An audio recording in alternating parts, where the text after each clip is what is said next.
If you're a facilities manager at a university, you know students rely on the cafeteria for breakfast, lunch, dinner, and the occasional late-night snack. So when a dishwasher breaks down and dirty plates pile up, the mess hall can turn messy in the blink of an eye. Enter Grainger. With over 1 million industrial-grade products and fast delivery, the product you need now is never far away. So you can turn that dishwasher back into a lean, clean washing machine. Call, click Grainger.com, or just stop by. Grainger, for the ones who get it done.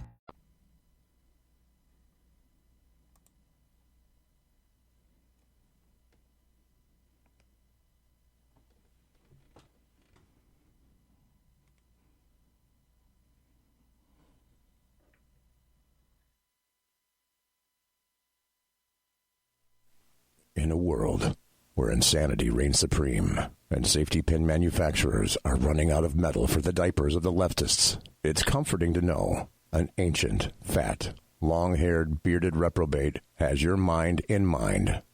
Ladies and gentlemen, boys and girls, children of all ages, broadcasting behind enemy lines in occupied California, and despite every attempt by the SHR Media Network to revoke his shameless contract, we return to the bloviating Zeppelin's Berserk Bobcat Saloon. I have come here to chew bubble gum and kick ass, and I'm all out of bubble.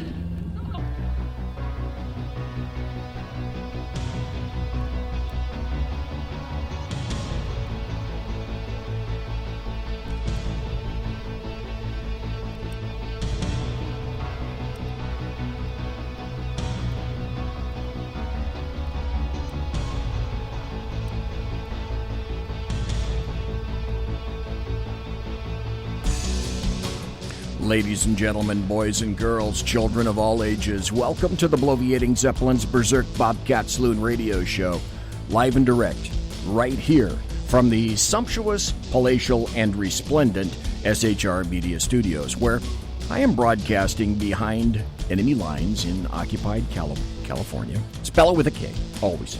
2 miles east of the Bill Mill, the veritable the belly of the beast. The locus of evil on the entire left coast. That's the Capitol building of California. And Sacramento at 10th and L Street, where you can hear the death of common sense in every session. And also late at night when I leave that door right over there, I'll smell the noxious and terrible odoriferous stench of sulfur and brimstone, which emanates from that foul edifice itself. My goodness, already the Alaskan is in chat. Mike is in chat. Whiskey Dale is in chat. One viewer is in chat. BZ is in chat. And Clyde, in fact, says Whiskey Dale. Clyde does, in fact, rule. Slight programming note. Alan Thomas will be on next Tuesday. Tonight, Touche is going to be your bartendress. She pours with the best of them. The lava lamp is, in fact, lighted. I can tell you one thing. We don't water our politics. We don't water our drinks. None of those. We don't water our conversations either. We talk about politics, religion. We talk about crime, culture, economics, race, sex, science, law. We talk about it all right here at the saloon. Nothing is sacred. The speech is free. But the booze is not all. We ask is that you flush the toilet, jiggle the handle, and don't forget to tip your waitress. Dave Milner's now in chat. Dave, what up? So, welcome to everybody. We're going to see if we can have an update of 2 weeks ago, last Tuesday, when Dan Butcher called. And Dan Butcher called, and immediately my internet went out. Now, the funny thing about that, it was certainly not funny on this end, but I guess you could say intriguing thing is that it was very windy.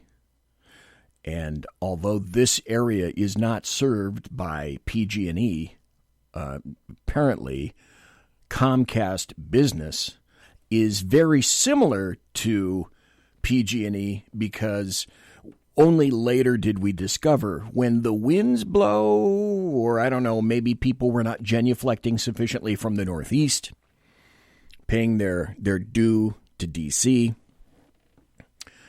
our internet went out. So we're going to try it again and see if we can get Dan. Now, I was hoping to get Dan on the line, but you know what I'm going to do since somebody suggested it in chat last time is maybe I'll just do the obvious. I was going to have him call me, but maybe I call him. You have reached the voicemail box of 80. No, can't. Nope. Not going to go there. Not going to put Dan's number on the air. Okay, so I'll tell you what. I'll wait to see if Dan calls, because would it surprise you in the meantime if I were to tell you that I have lots and lots and lots and lots of stories? I've threatened to do this for quite some time. I've threatened to tell people about now let's pull this over here,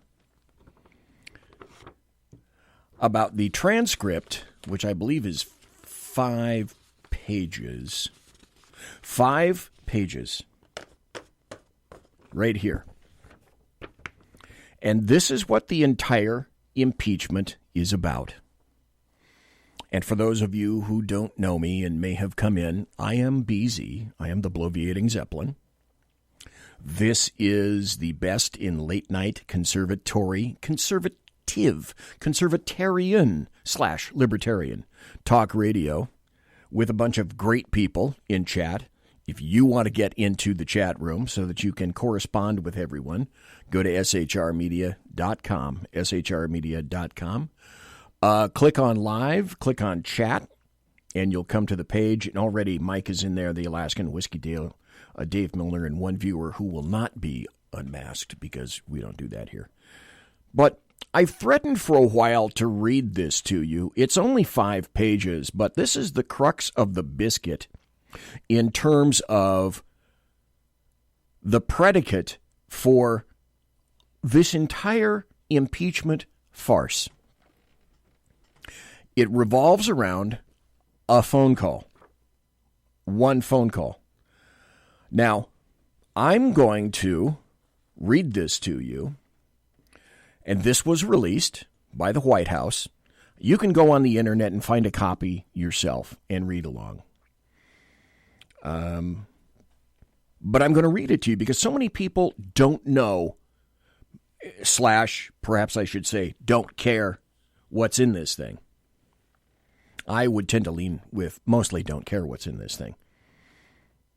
The funny aspect of that is that it was interesting to watch Jerry the Hutt Nadler fall asleep during his very own hearings.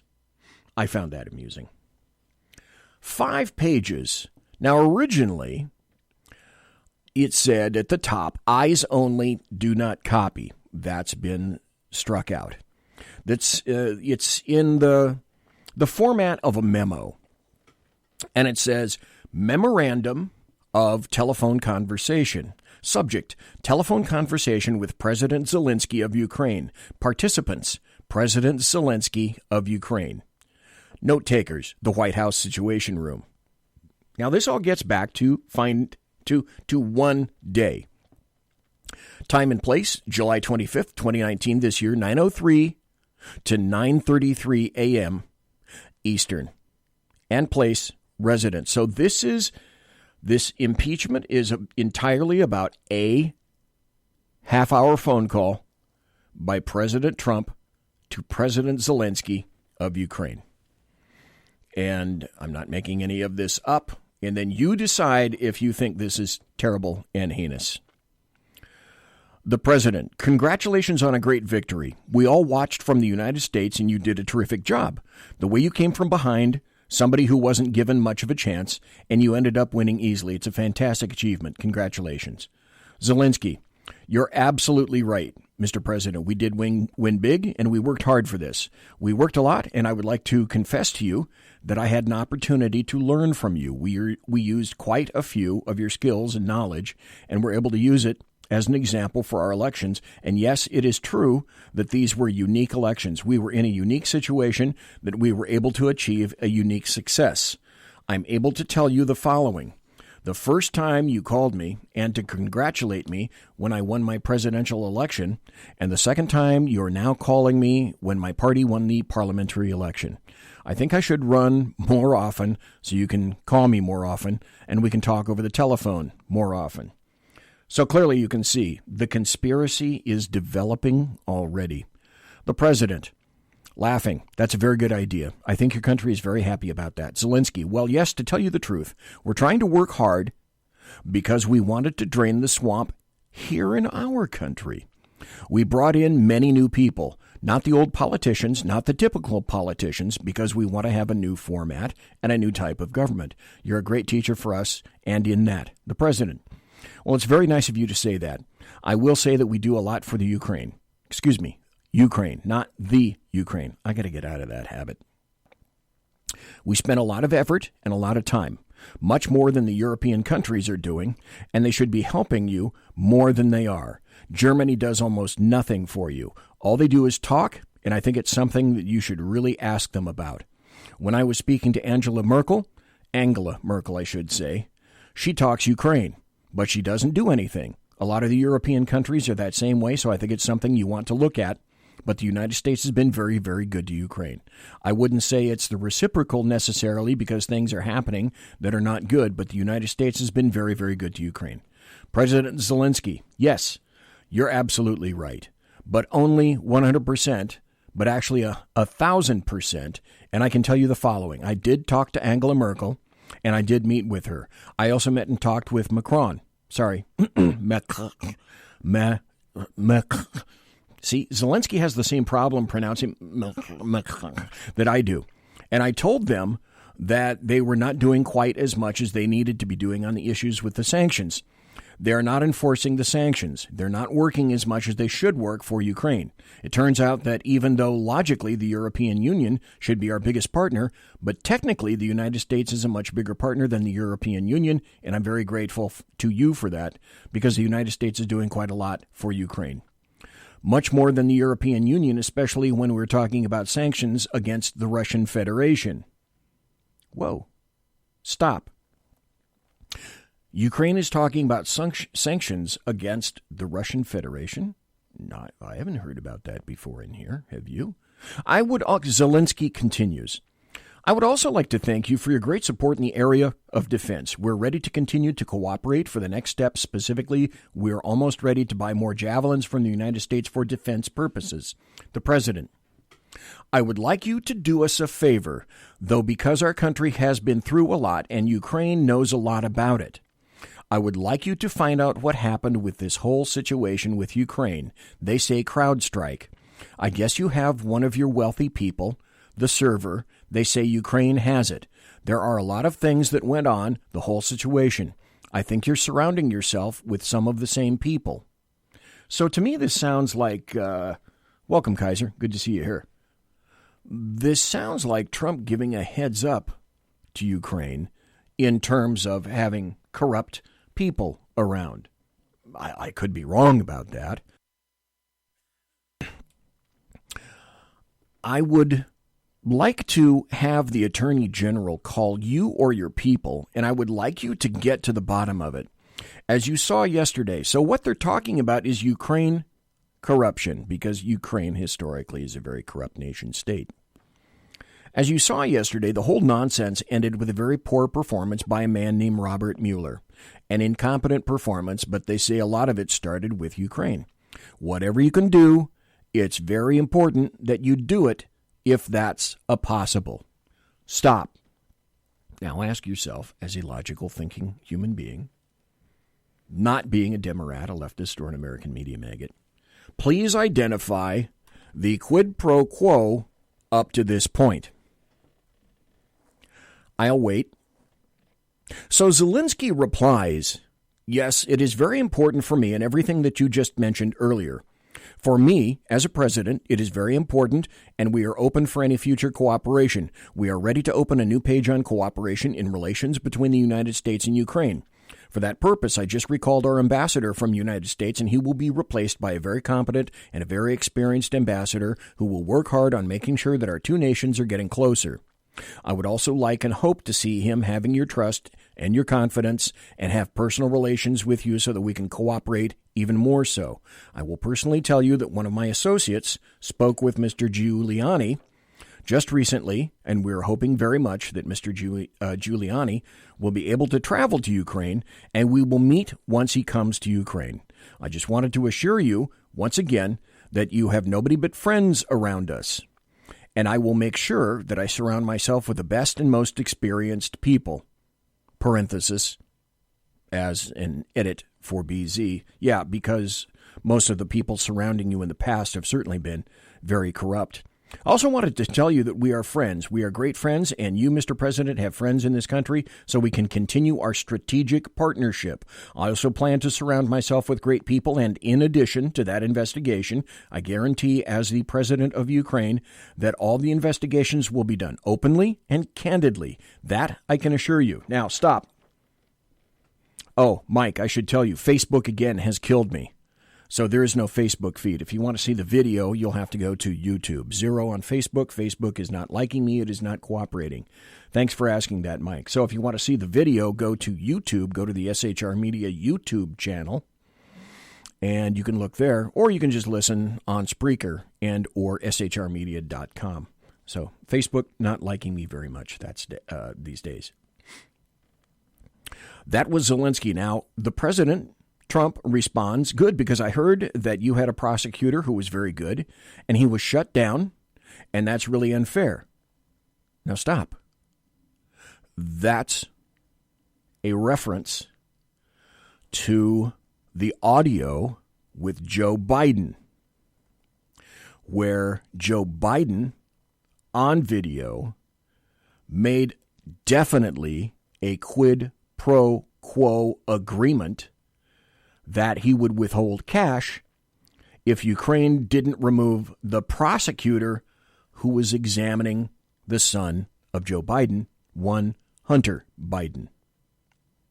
A lot of people are talking about that, Trump said. The way they shut your very good prosecutor down, and you had some very bad people involved. Mr. Giuliani is a highly respected man. He was the mayor of New York City, a great mayor, and I would like him to call you.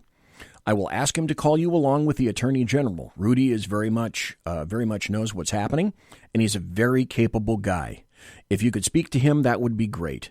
The former ambassador from the United States, the woman, was bad news, and the people she was dealing with in the Ukraine were bad news, so I just want to let you know that.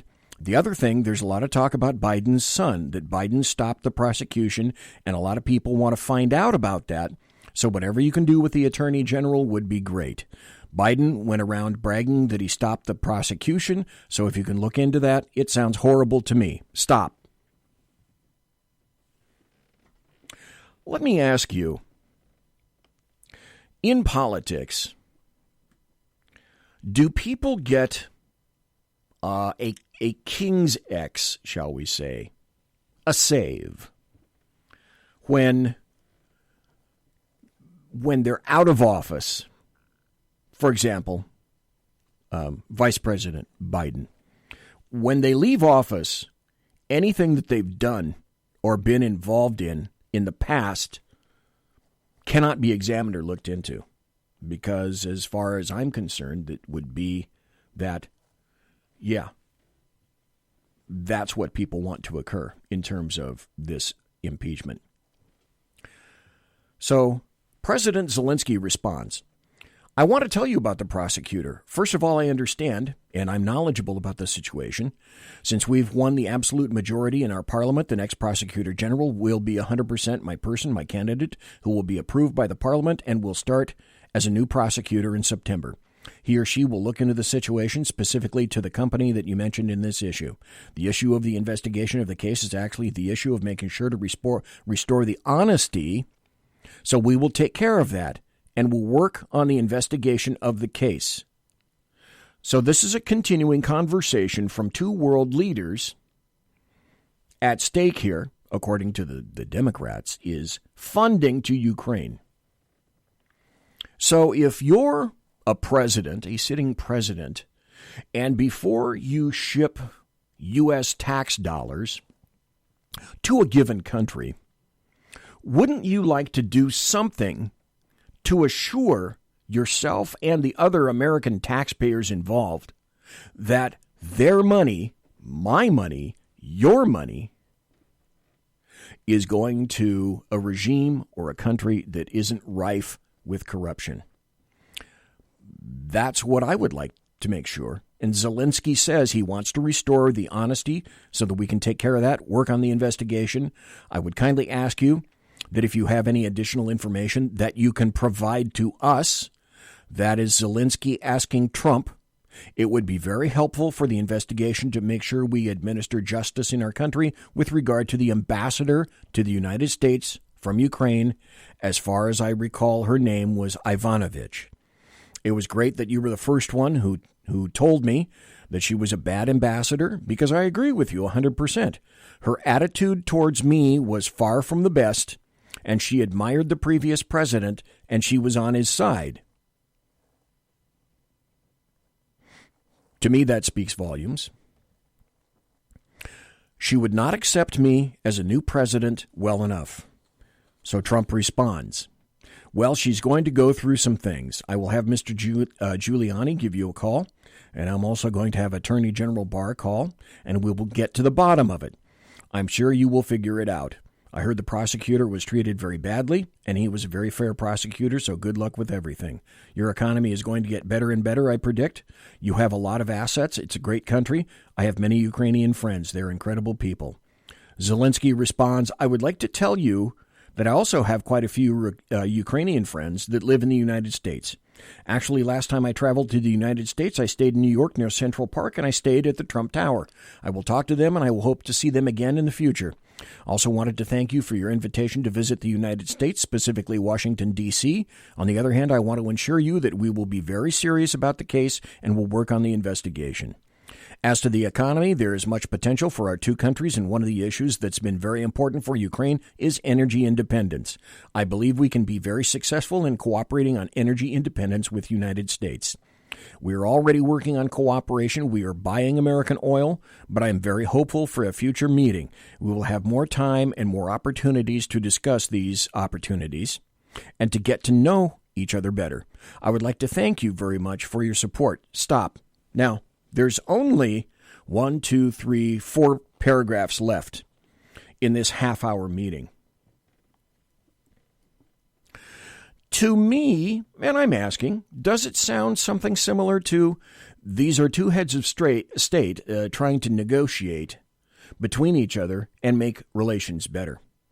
And also, doesn't it sound to you as though President Trump is trying to negotiate with, represent the United States, and if we can get another customer in terms of oil, well, shouldn't that be the president's job to pump the United States of America? I would say so. I mean, I could be wrong. So the president responds, good, well, thank you very much, and I appreciate that. I will tell Rudy and Attorney General Barr to call. Thank you. Whenever you could like to come to the White House, feel free to call. Give us a date and we'll work that out. I look forward to seeing you. Zelensky, thank you very much. I would be very happy to come. We'd be happy to meet with you personally and get to know you better. I'm looking forward to our meeting, and I would also like to invite you to visit Ukraine and come to the city of Kiev, which is a beautiful city. We also have a beautiful country that would welcome you. On the other hand, I believe that on September 1st, we will be in Poland, and we can meet in Poland, hopefully. After that, it might be a very good idea for you to travel to Ukraine. We can either take my plane and go to Ukraine, or we can take your plane, which is probably much better than mine. Okay. This is serious stuff. No laughing. President Trump says, okay, we can work that out. I look forward to seeing you in Washington and maybe in Poland because I think we're going to be there at that time. Zelensky, thank you very much, Mr. President. President, congratulations on a fantastic job you've done. The whole world is watching. I'm not sure it was so much of an upset, but congratulations. Zelensky, thank you, Mr. President. Bye-bye.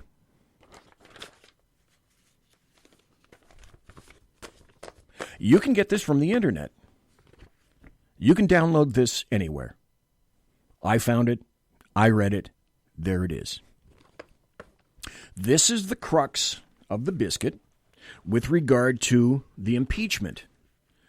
And there was bribery here. The Democrats say in this, there was bribery. Now, for those of you listening, please delineate to me where you discovered this bribery. I'm not finding it. Also, please delineate to me, if you could, where you can find quid pro quo.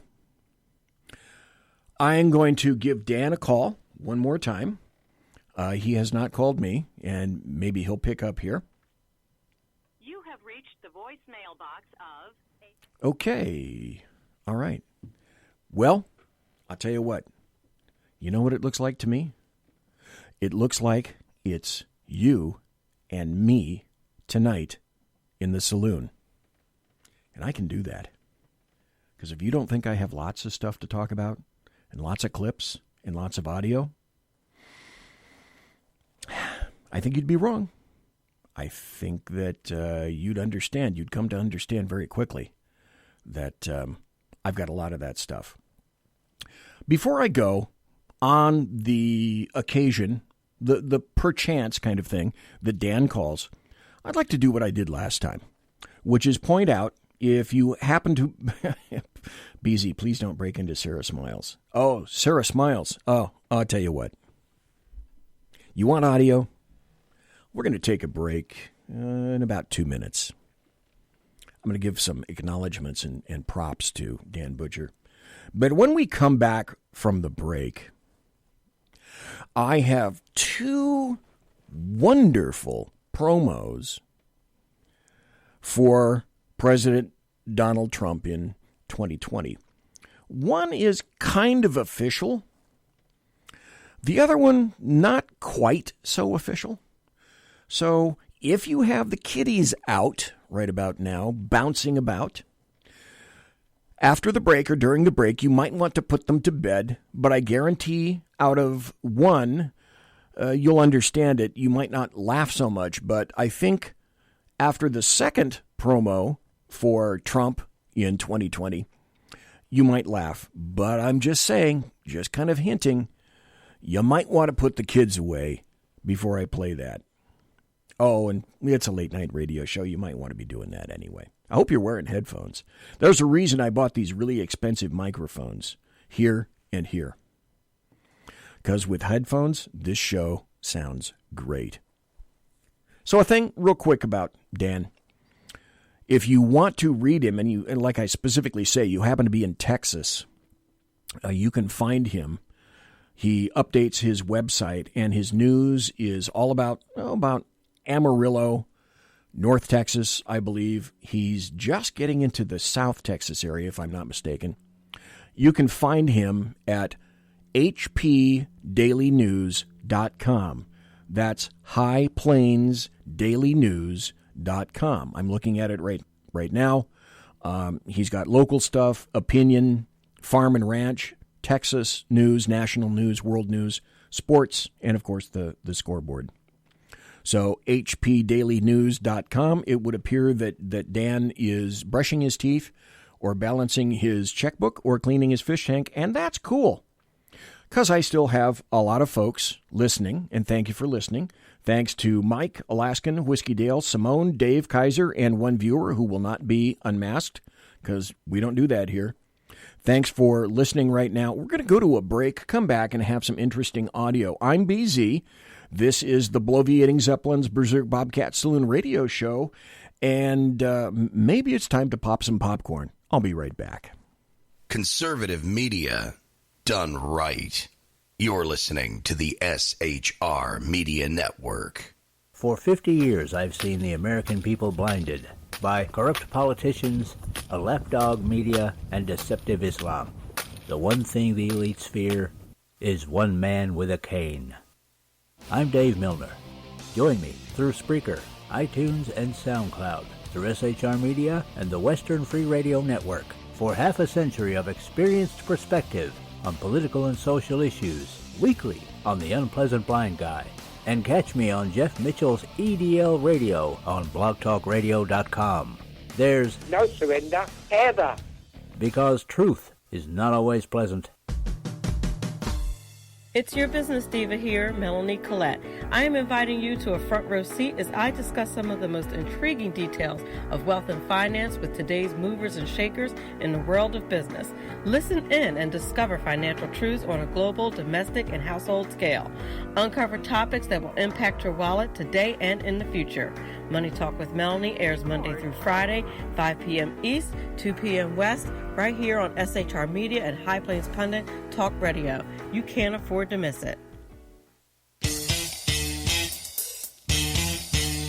From a public locker inside a dilapidated Long Island rail station comes a show designed to piss off liberals using truth, facts, and ridicule. The Lid Radio Show, featuring the conservative voice from the People's Republic of New York, the Lid himself, Jeff Dunitz. Tune in every Wednesday at 2 p.m. Eastern, 11 a.m. Pacific on the SHR Media Network. Go to shrmedia.com. At Lid Radio, we fight for the truth, justice, and a good kosher T-bone. If you don't listen, Hillary Clinton might sneak into your bedroom in her housecoat late at night and blame you for her election loss. It's the Lid Radio Show with Jeff Dunitz.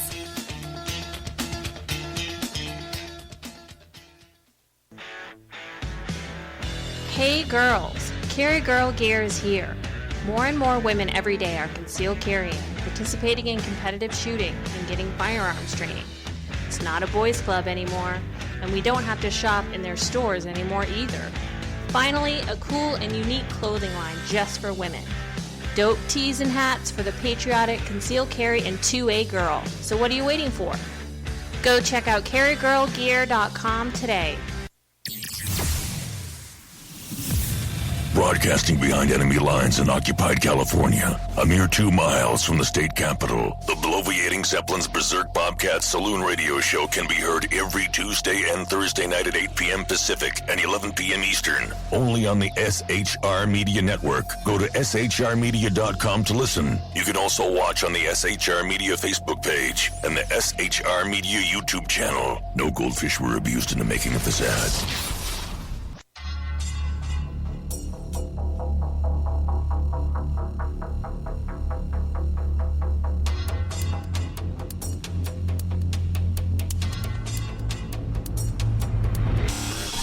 New show on the SHR Media Network, Sackheads Against Tyranny, on shrmedia.com. Go there quick like a bunny, 11 p.m. Eastern, 8 p.m. Pacific, every Wednesday, live and direct on the SHR Media Network, shrmedia.com. Be there.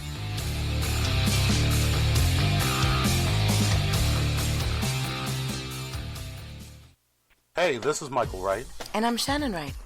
Join us for The Right Way with Shannon and Mike, Monday through Thursday from 7 to 9 a.m. right here on SHR Media. Why are they joining us? For fun things like sports, politics. Oh, maybe some news and entertainment? And all kinds of other things. Money and recipes and events, all kinds of stuff. Yeah, so join us Monday through Thursday, 7 to 9 a.m. here on shrmedia.com. Conservative media done right. You're listening to the SHR Media Network. Ladies and gentlemen, boys and girls, children of all ages, once again, busy pulling victory from the jaws of defeat. God, what was that ABC Sports thing? The thrill of victory, the agony of defeat.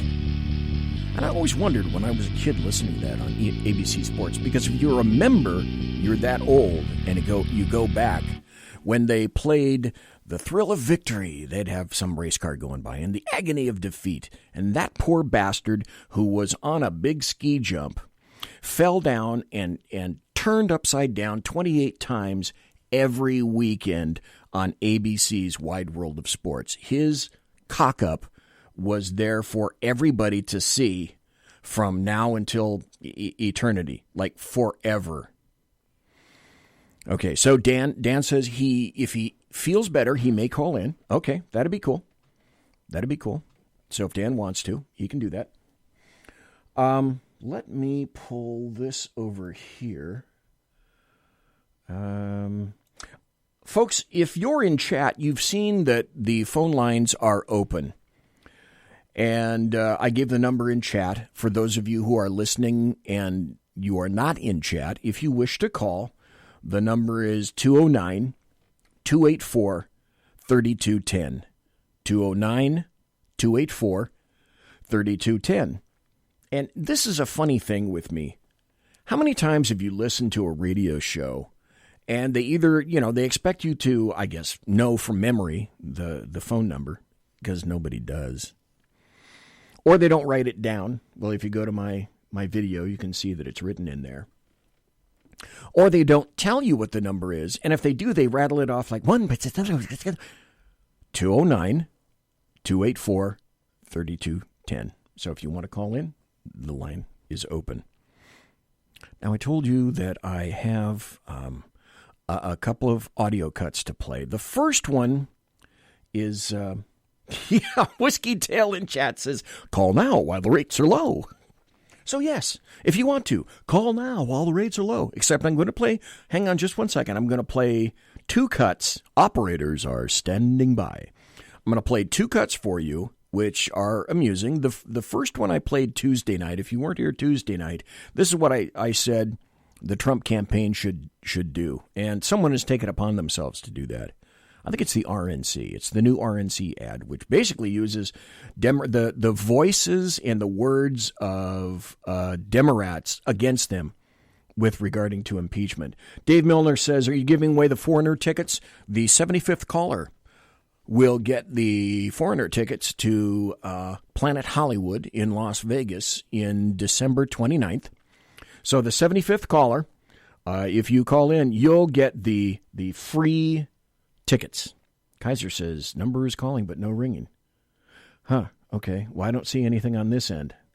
Well, it was messing up with me Tuesday night. So, Dave says, woo, apparently Dave thinks that he's got the free tickets. At this point, not so much.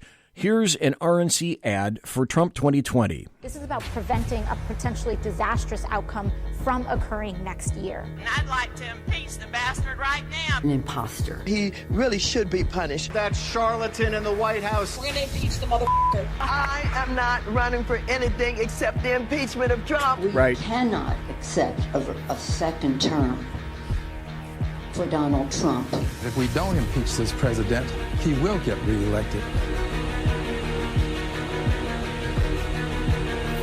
This is about preventing. You want to throw a little, by the way, you want to throw a little largesse towards President Trump? Go to stopthemadness.com. Stopthemadness.com. Dave says, yeah, it's messing up for me as well. I don't see anybody calling in on my end over here. I have, until my cell gets done, I have a throwaway.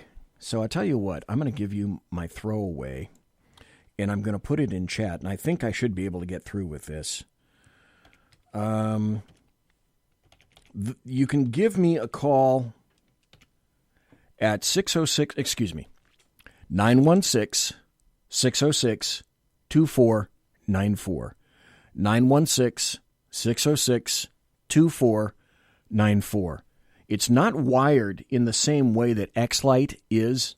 So if you call through that way, it'll go through Bluetooth on the board, because that's how I was going to pick up Dan.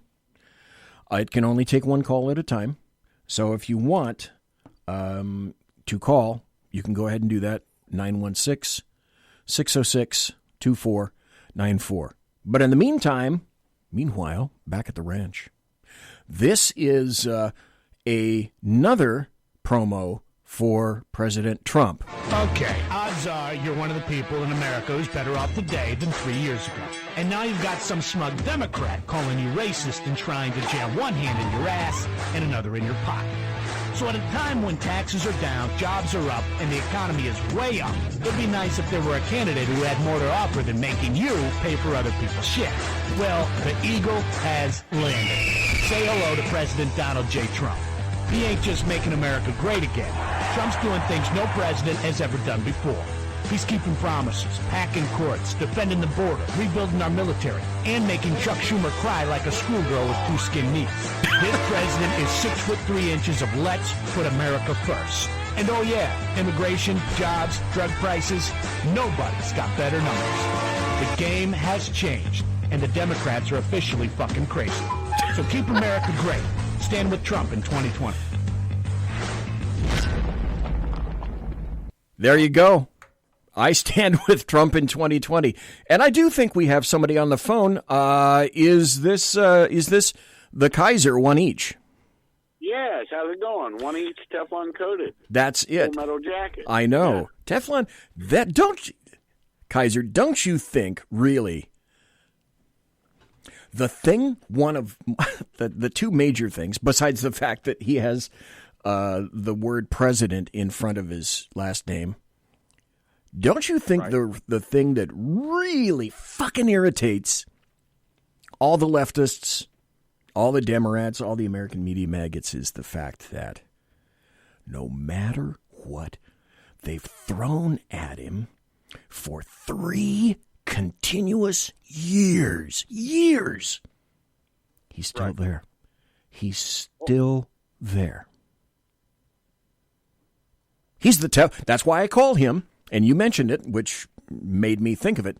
That's why he is the Teflon Don. Yeah, but it has a lot to do, I think, because people always forget he was a Manhattan Democrat, a business Democrat. Right. And he just saw the Democratic, it's what Reagan said. I remember that years ago when I was a kid. I didn't leave the Democrat Party, the Democrat Party left me. And I think Trump saw the same damn thing. And when he threw his hat in, everybody was thinking it was a joke. It was to get ratings. Yeah. It was for this, for that. They didn't take him seriously. Then when he kicked the trousers, the slacks off of Hillary, and kicked her right in the goosh, and she had to not even come out that night and concede defeat. She just called him. That was such a chintzy thing. He's got an attitude sort of like I do and like you do. Anybody can say whatever they want about you. So what? You know, it's like I was told by one of my aunts one time, even if you're caught naked and in the act, deny, deny, deny. And, you know, it doesn't matter. But the point is, even if it's true, he takes ownership of it. Like, you know, oh, you were a womanizer. You were going out with these women. Yeah, of course. You know, I banged some nice-looking women. He doesn't care. And I think that's what most Americans are like. It's just the nosy and busybody internet generation that I think is propagating this stuff. Oh, I know something about you nobody else knows. Well, if you know something about me, then everybody already knew. You know what I'm saying? The other aspect that I think particularly irritates is from the very beginning, the American media maggots were essentially able to sink with impunity any damn person they wanted. If they started a pogrom against someone, they were able to sink them because, I don't know, a Jeb Bush or a Mitt Romney or someone like that would begin to take fire, and they'd duck, they'd cover, retract all their statements, and try to soothe everything over. Well, let's be honest. There's no fucking soothing a leftist. There is no soothing a Democrat, and there is definitely no soothing the American media maggots. And then they discovered as the weeks went by and the months went by, and now the years have gone by, they have tried every dirty, low-down way of trying to do anything and everything that they can to sink this individual. Now stop and think about this just for a moment. Every waking hour of this man's life, he's in his 70s, there is a massive array of highly financed, well-financed individuals against him. And he's still not given up. And the funny thing is, he's kind of like the pig in mud. I think he likes it. And it's particularly irritating because it's not working. It worked on everybody else. Why isn't it working on OMB, the guy with the dead orange cat on his head? I don't get it. It's not working, and that irritates even more. I agree. I agree with you wholeheartedly. We had a saying in the Marine Corps, arguing with a Marine or disagreeing with one is like wrestling a pig. Everybody gets dirty, but the Marine loves it. Yeah. And, it's one of those things that, like, look, I come from humble beginnings. I own my own house. I've done pretty well in life. But the interesting thing to me is I came from a trailer park. My first car was a Pacer station wagon. And I love that purple Pacer. I still call it my best car I've ever had. Okay. And I think he remembers today because I believe he was the oldest of the brothers, his brother who passed away from, his addiction. Right. I think he was actually older than him, if memory serves. I could be wrong. So please fact check me on that. But the point is, he remembers when his father first started out with nothing. And he built something. It takes time. That's the problem with this generation now, and it's not all of them, because I've met some good millennials. When people talk crap about them, I'm like, look, there are exceptions out there. There are exceptions. Yes, there are. Yep. And but here's the other interesting point, and I'd like your input on this and one other thing in just a moment, and then other people want to call in. But he's the Teflon Don. But people generally point out to, well, he got all of his money and he didn't earn a damn thing. Well, let's go back and look at history a little bit. Howard Hughes became a multi-billionaire by taking the Hughes Tool Company created by his father, because, by the way, if you didn't know, folks, Howard Hughes' father invented the drill bit for oil, the diamond-studded drill bit, and that created the Hughes Tool Corporation. Now, the Hughes family was fairly wealthy at the time. They were from Texas, in Texas. Now, Howard Hughes, upon being handed the company at a ripe young age of about, I think it was 19, easily as a 19-year-old could have driven that company into the ground. And Donald Trump, having gotten millions from his father, could have done the same thing, could have taken all those millions, pissed them away, and built absolutely nothing. Or had a nice big massive house and just lived in the 70s and the 80s on coke and dope for the rest of his life until he died, but he didn't. He built it. He built something. To me, that says a lot about him in the first place. The second question I have for you, Kaiser, is this. I read 5 pages that's readily available for anyone to see on the internet. Do you believe that there was any bribery or any quid pro quo in anything that I read? Oh, for the second one, I'll answer that quickly. Okay. No. Okay. I mean, there's nothing there at all. There's no meat on them bones. Right. I'm good at eating a chicken leg and making sure there's not even ligature left on that. You know what I'm saying? Yeah. I get down to the bone, and there's nothing that they can chew on that. So, it's just inventing things, and that's where this, did you see how frustrated Pelosi, when they said you hate him, he brings up being a Catholic, except she's pro-abortion, pro-gamer, everything the Catholic Church, supposedly, classic Catholic. And you remember, a lot of people forget this about Pelosi. Her daddy was a mafia boss. Yes, indeed. Yep. And so this is just the way it is. She's somewhat old money, but it's old mafia trash money, just like the Kennedys. But, that's irrelevant. I just loved it. It was classic watching her go hyperactive and pull that bracelet, whatever it is. Kids and guns. You should be worried about that. You know, whatever. You know, the guy who was a reporter was a good reporter. He's actually not a bad reporter. And she went stupid on him.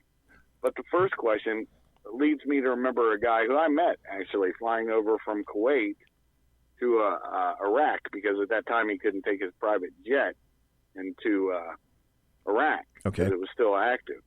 And his name's Eric Prince. Well, people forget, his dad invented every time you get into your car and you want to see your face and all of a sudden it's dark and you lift that little tab up to see your face in that mirror from the visor and those two lights turn on. Guess who invented that? Eric Prince's daddy. Correct me if I'm wrong, but is this the same Prince that I'm thinking about in terms of Blackwater? Yes, it's the exact same person. Okay. He had a plane go down over there that killed several of his people. You know, a plane that was authorized to be in that country. He had helicopters and planes. He had his own air assets. There was many different air assets over there, but this just happened to be his company. Well, the plane went down, whatever. He goes over to talk to the men. Now, he didn't have to do that. He chose to do that. And I'm sitting right next to him. I mean, I'm in the C-130 with him, sitting on those little ribbon seats. If you've ever seen them, they pull out. They're aluminum with this, like, ribbon cloth. Yeah, they've got sort of this crossing of nylon there. It's like, I don't know how I'd say that. It's like a crisscrossing of nylon straps. They're not real comfortable. Let's just put it that way. Right. And honestly, we came in, because it was still an active war zone, we came in doing the hell drop, where you go around in the square right over the runway and then land. I mean, it's a pretty interesting way to land if people haven't ever landed that way. But anyways, during the flight, and it's a short flight from Kuwait to Baghdad, Baghdad International Airport, I didn't even know who the guy was. And we're talking. As I get off, this one bro of mine goes, "Hey, that was Eric Prince you were talking to the whole flight." I said, "Yeah, that's what he said." And he's like, "No, he owns Blackwater." And I'm like, "Oh, okay." Oh, okay. All right. You know, I mean, he was a decent dude. And Trump is like that. And, you know, this guy had to, because a lot of people don't realize, he was feeding information to the CIA. He had been an asset. And then under Obama, he had to sell his company because of a shooting that was justified, but all of a sudden didn't become justified. And honestly, I think Trump should pardon those men that they went after in the Tahrir Square shooting, I think it was. It starts with a T. I'm mind dumping it right now.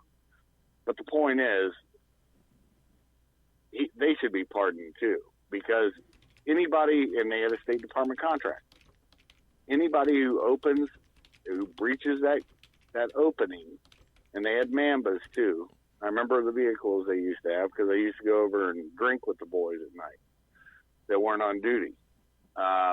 Anyways, they had a team house right across from the embassy annex. But the point being is, here's this gentleman who put that out there. He was worried about the welfare of his men. You know, people can talk all the smack they want, but when they finally put him out, he lives in Dubai now. He's an expatriate permanently. And it's because he knows the corruption. Look, we love what Trump's doing right now is awesome.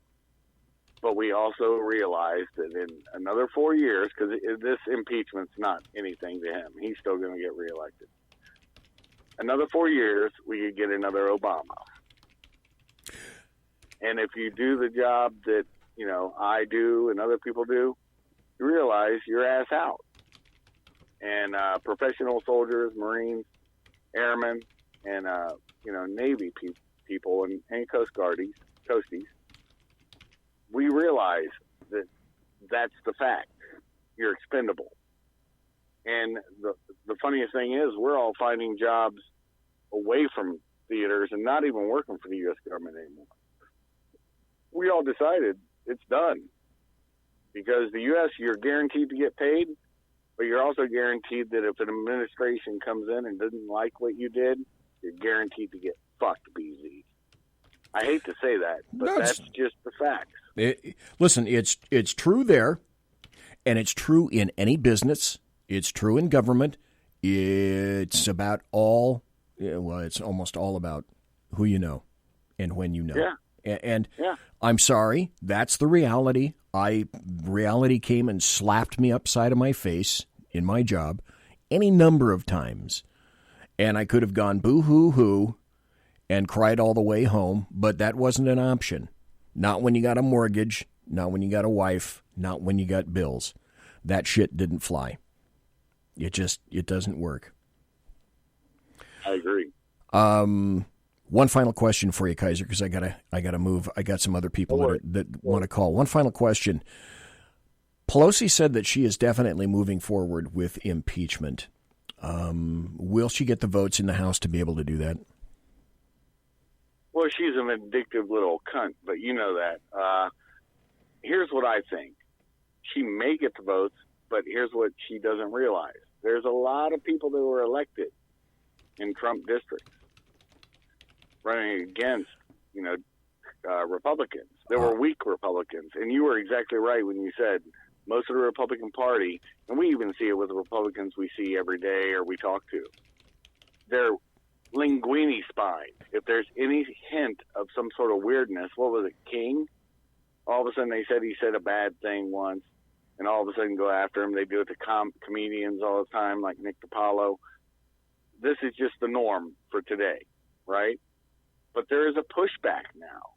Look at the Bill Burr comedy special. The comedy special with, he's from Ohio, starts with a C, last name starts with a C.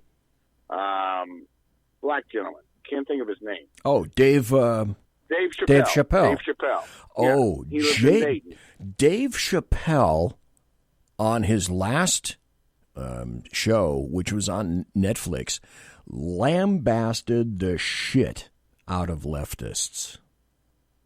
And they sat there and they took it. Yeah. He said, all of you. Anyways, just to wrap up, I guess, I agree with you, BZ. There's a pushback, but the Republican Party now is very strong and steadfast. Democrats have been waffling. I know of 3 different Democrats that are really waffling. We're going to talk about that in the break coming back. There are specifically 31 of them that I'm going to identify when we come back from the break. So, folks, if you want to call in, thanks, Kaiser. Appreciate it, sir. Folks, if you want to call in, the number is 916-606-2494. That's my throwaway for a while. 916-606-2494. After the break, give me a call. Before the break, I want to play this. This is in memory of all the failed Democrat presidential candidates up to this point. Don't touch me. Put over 1,500 people in jail for marijuana violations and then laughed about it when she was asked if she ever smoked marijuana. Beto. I'm so proud of you guys. Beto. Skateboarding around. Kristen. The first thing that I'm going to do when I'm president is I'm going to Clorox the Oval Office. And I can talk to those white women in the suburbs that voted for Trump and explain to them what white privilege actually is. Yeah. Oh, what a tangled web we weave when we practice to deceive, Anderson. You believe that people that view porn should watch your show? This is Avenatti. I'm not even sure what that question means. What the hell? Swalwell. I will be bold without the bold. What? So I have no regrets. I'm excited about what we've done.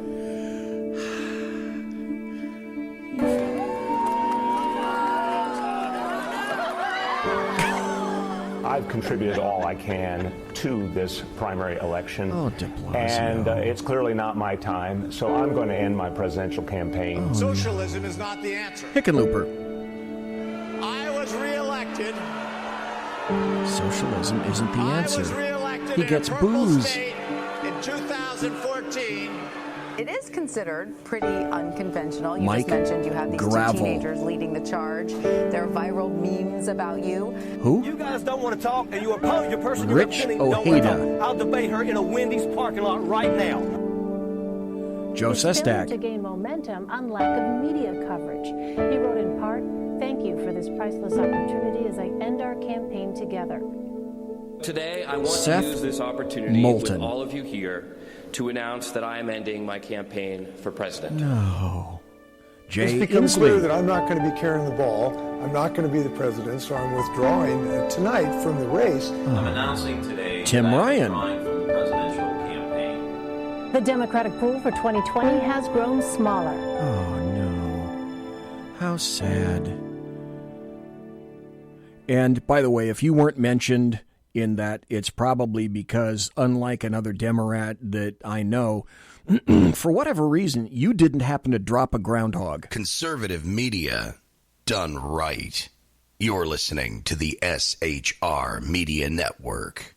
From a public locker inside a dilapidated Long Island rail station comes a show designed to piss off liberals using truth, facts, and ridicule. The Lid Radio Show, featuring the conservative voice from the People's Republic of New York, the Lid himself, Jeff Dunitz.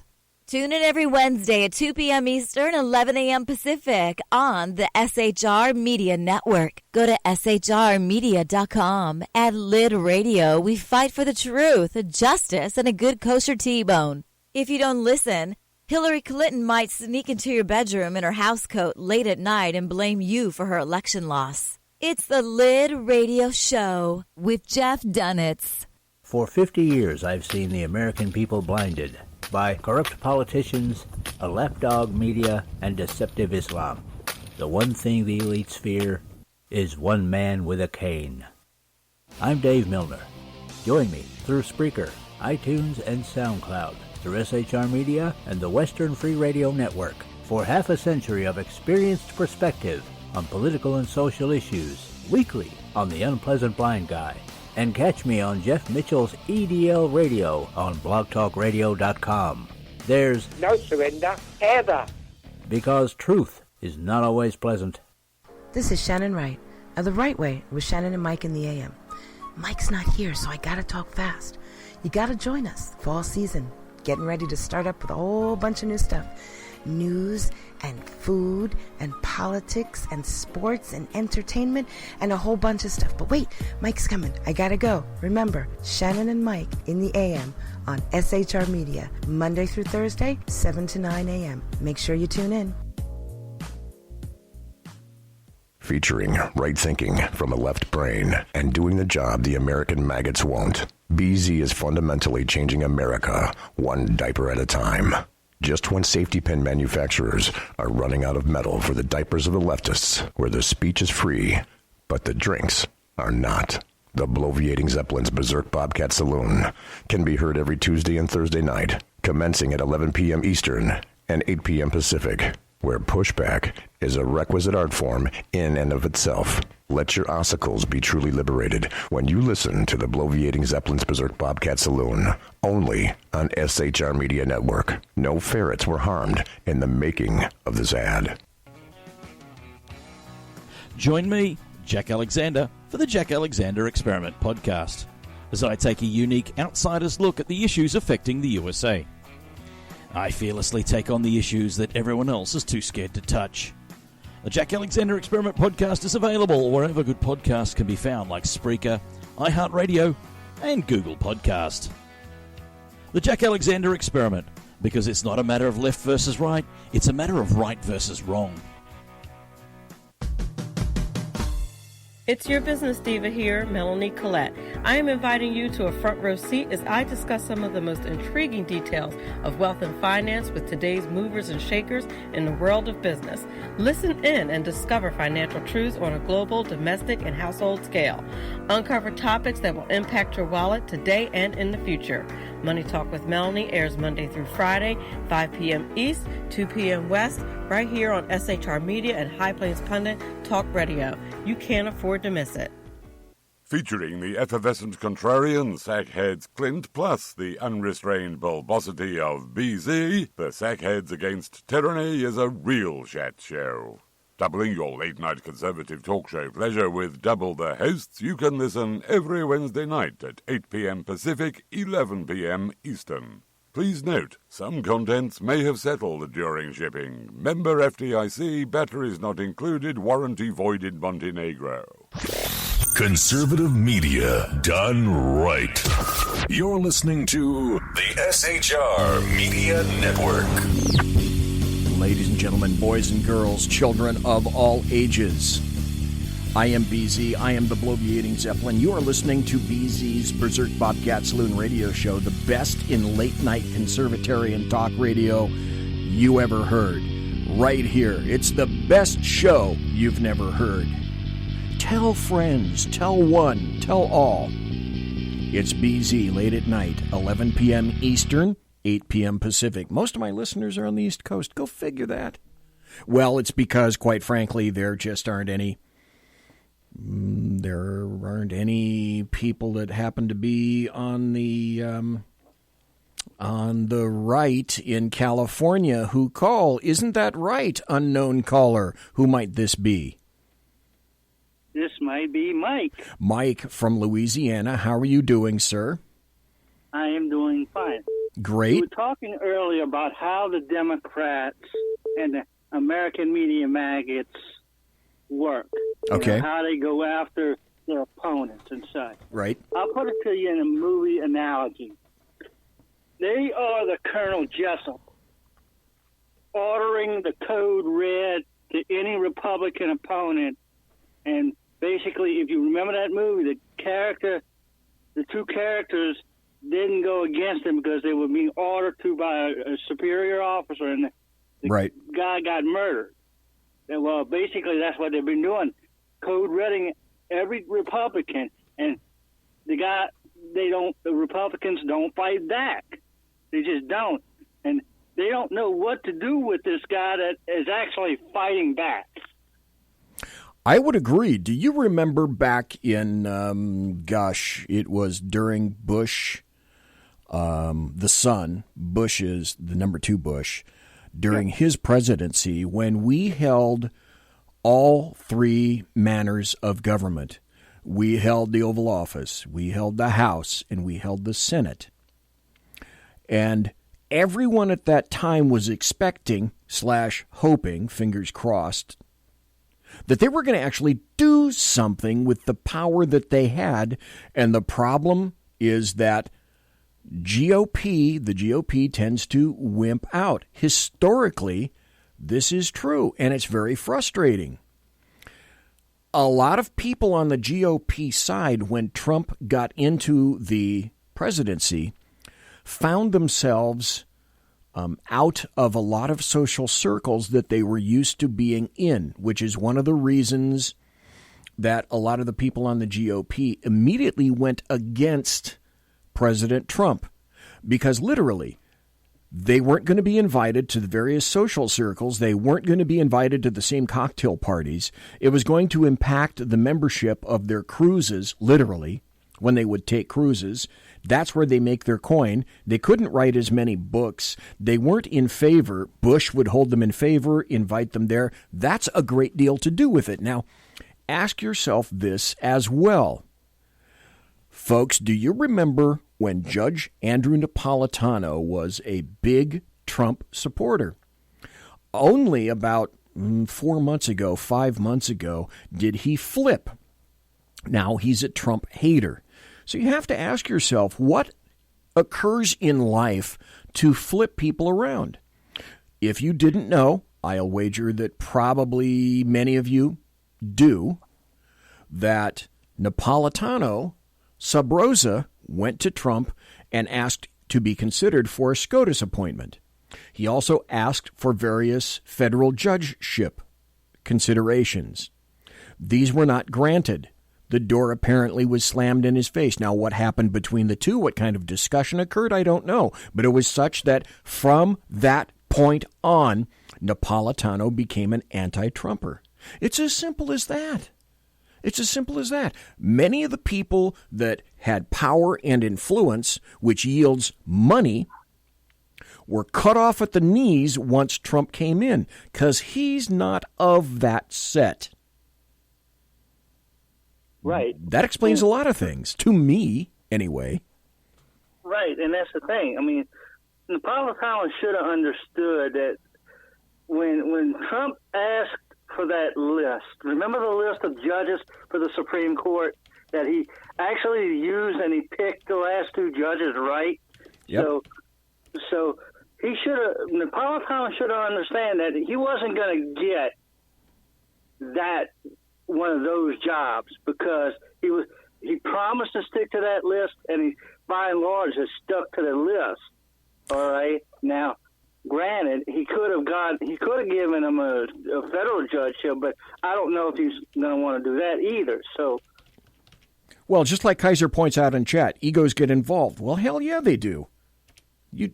I still think that President Trump, is going to go down his list, continue to go down his list. And if he here's the other reason that they can't afford and must do anything and everything to make sure that he does not make a second term, which is why it's balls out now to do anything that they can to stab or slit Trump's throat, metaphorically speaking. If he gets a second term, he'll also get to a point, my guess would be, a minimum of one and perhaps two SCOTUS nominees again. I'm guessing that his next nominee very well might be Amy Coney Barrett. That's the one that Dianne Feinstein said, the dogma lives large within you, meaning that she was too religious for anyone on the left to support because she had faith. Damn Amy Coney Barrett for having faith. And yet Pelosi wants to get up and proselytize in front of us, you evil bitch. This is what leftists, Democrats will do anything to get Trump out. He's not one of them. And right. It's no more, it is no, sometimes things, now there are many shades of gray in a lot of things, but sometimes things are brain-glazingly simple. That's one of the things that's brain-glazingly simple. Right. November 9th came around, and they still can't believe that he won on November 9th. They're still back on that day. Right. And the thing with the judges is this: you got two up. Now I'm not sure about the Republican judges, like Thomas and stuff that may or may not retire, but you got two for sure liberal or liberal-ish judges in Breyer and of course Bader Ginsburg.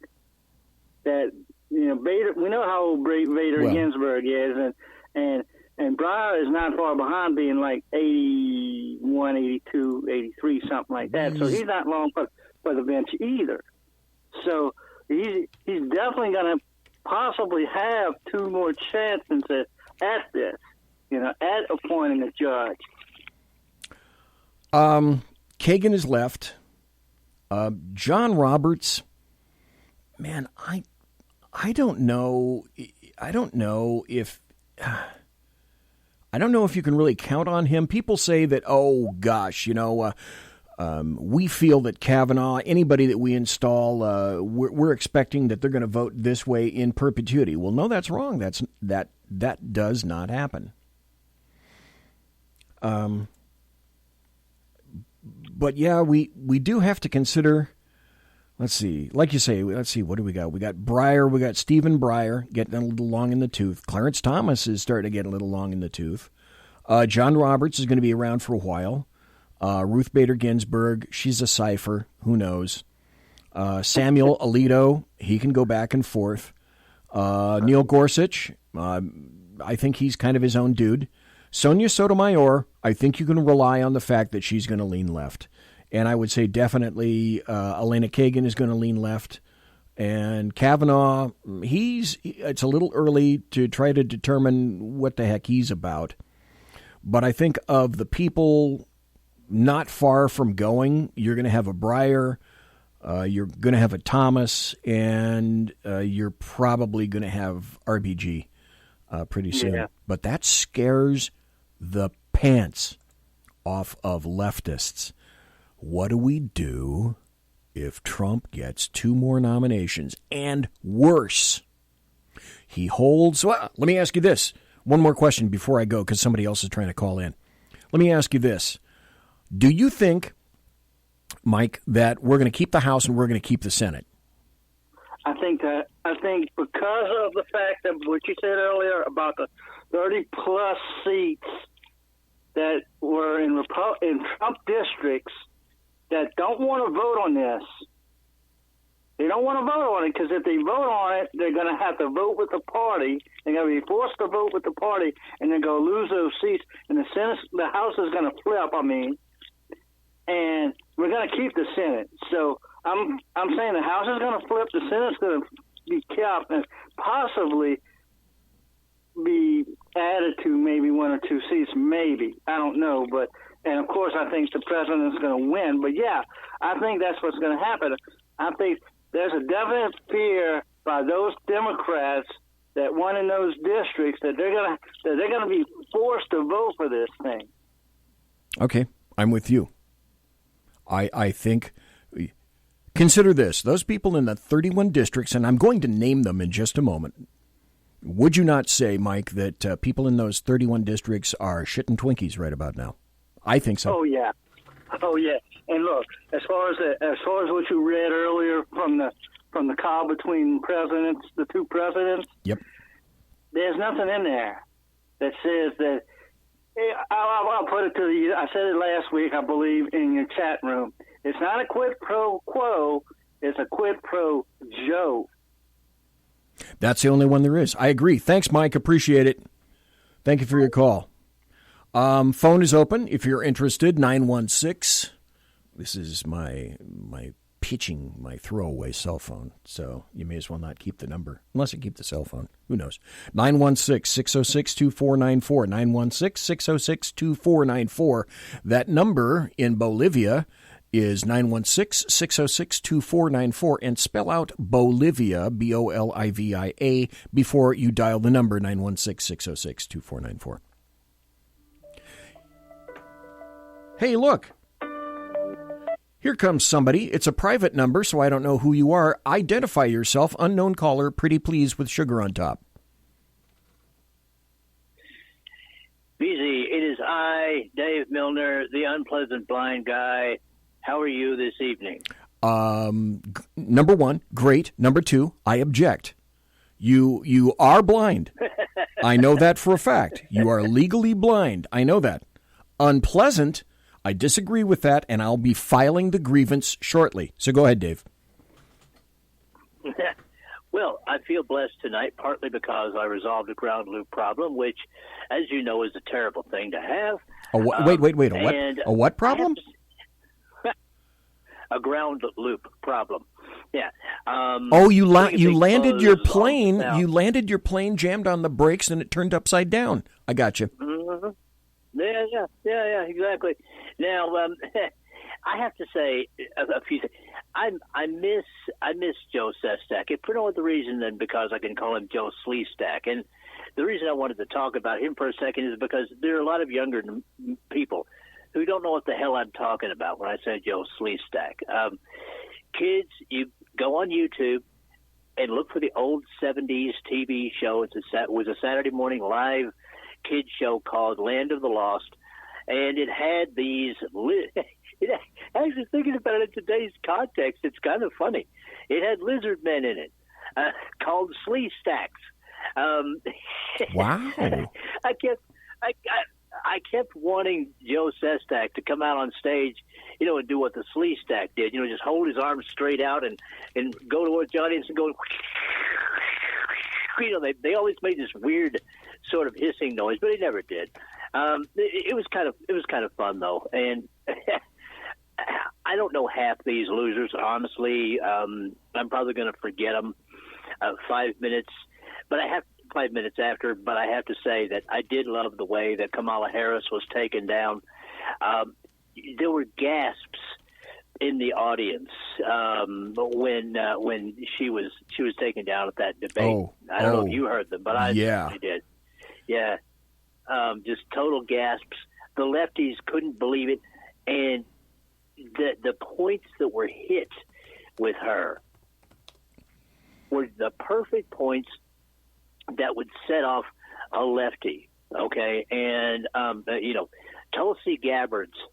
Quite honestly, with my vast political experience, is honestly the only person on the left, barring cheating and things of that nature and all the other crap that they're going to do to try and get elected, that could possibly give President Trump any real competition. Okay?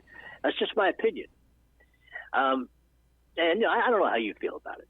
But the other thing, comedy, okay? Now, you were saying that, okay, who was the black comic that Dave Chappelle? Yes, Dave was Chappelle. Was that him that you were talking about? Yeah.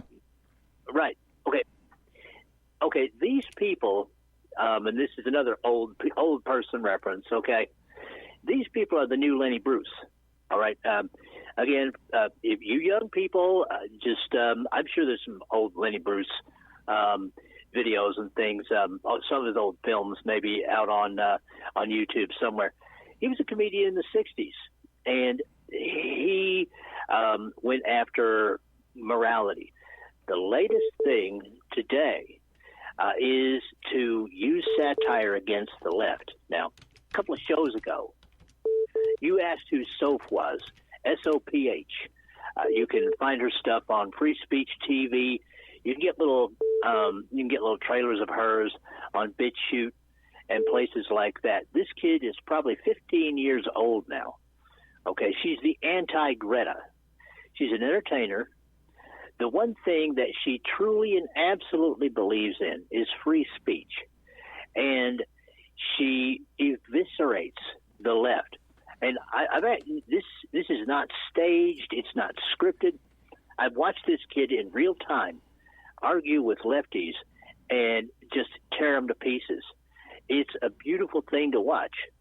If you guys haven't seen that, there's one particular one that she did that pretty much got her banned off of YouTube called Be Not Afraid, I think is what it is. And she's wearing a burqa, and she starts out by just insulting the crap out of Mohammedans. This is just complete anti-political correctness is what she does. And I honestly think, BZ, that this is the new frontier for the comics that have the cojones to go out there and do it. And for quite some time, those who can and those who can get past the cancel culture are going to make an effing mint. Okay, it's funny you should mention that while you were talking, I did two things. I pulled up an audio cut where Tulsi Gabbard takes the machete and plunges it deep into Kamala Harris. And then I also found Soph. So I'm in the meantime, while I'm listening, while everybody's listening to this, I'm going to see if I can isolate an audio cut from Soph. And apparently, yes, I'm finding, as Dave says, she's 14 years old. Now, let's go back, because this is so glorious to hear. I love the hell out of this. This is the CNN debate where Kamala Harris is debating Tulsi Gabbard, and Tulsi Gabbard weighs in during this debate. That is to say, if it'll stop circling. And Gabbard, you took here we go. With Senator Harris confronting Vice President Biden at the last debate. You called it a, quote, false accusation that Joe Biden is a racist. What's your response? I want to bring the conversation back to the broken criminal justice system that is disproportionately negatively impacting black and brown people all across this country today. Now, Senator Harris says she's proud of her record as a prosecutor and that she'll be a prosecutor president, but I'm deeply concerned about this record. This is great. There are too many examples to cite, but She put over 1,500 people in jail for marijuana violations and then laughed about it when she was asked if she ever smoked marijuana. She blocked evidence. That would have freed an innocent man from death row until the courts forced her to do so. She kept people in prison beyond their sentences to use them as cheap labor for the state of California. Okay, let me stop here just for a second. This is the second time I played this. Dave is on the line right now. So Dave, and people that are listening, whether you're listening live, whether you're listening in podcast, whether you're an American trucker listening to me right now because you make America, you transport, you move America. Thanks for listening to the show. But I have to ask you this. In all previous debates that you have heard, when someone makes a caustic statement like this or something that could be interpreted as a seriously caustic statement, hasn't the person that's been accused tried to interrupt with great vigor and say something similar to, "That's not true. That didn't happen"? You don't hear a thing about that here, so let's continue. And she fought to keep cash bail system in place. That impacts poor people in the worst kind of way. This ain't over. Thank you, Congresswoman. Senator Harris, your response. As the elected Attorney General of California, I did the work of significantly reforming the criminal justice system of a state of 40 million people, which became a national model for the work that needs to be done. And I am proud of that work. And I am proud of making a decision to not just give fancy speeches or be in a legislative body and give speeches on the floor, but actually doing the work of being in the position to use the power that I had to reform a system that is badly in need of reform. The bottom line is, Senator Harris, when you are in a position to make a difference and an impact in these people's lives, you did not. And worse yet, in the case of those who were on death row. Ow. Owie. You know. Let me translate that real quick. Yeah. Let me translate that real quick, BZ. Yeah. You just tore my heart out and took a big bite out of it in front of me, like in a kung fu movie. Okay, that's what that was. Well, anybody can make a fancy speech that makes me look like an ass. Yeah, she did. It was beautiful, man. It was beautiful. Okay, I'm going to play some of this. I've got so much stuff to go over, but the cool thing about doing your own show is I can do whatever the hell I want when I want to. Now, I've maybe heard about Soph on the periphery, but here's a video that for whatever reason still happens to be up on YouTube. Now it's 7 minutes and 14 seconds long, and I got a break coming in at the bottom of the hour, which I may or may not adhere to. 7 minutes is kind of long for a video, so I'm of two minds. I might play some of it so that people get an idea of what it is that she does and what it is that she says. Or if I'm of a mind, then I might just let it play. The video. By the way, Dave, do you know, does she have a last name? It just says, anything that I can find on her just says Soph, S-O-P-H.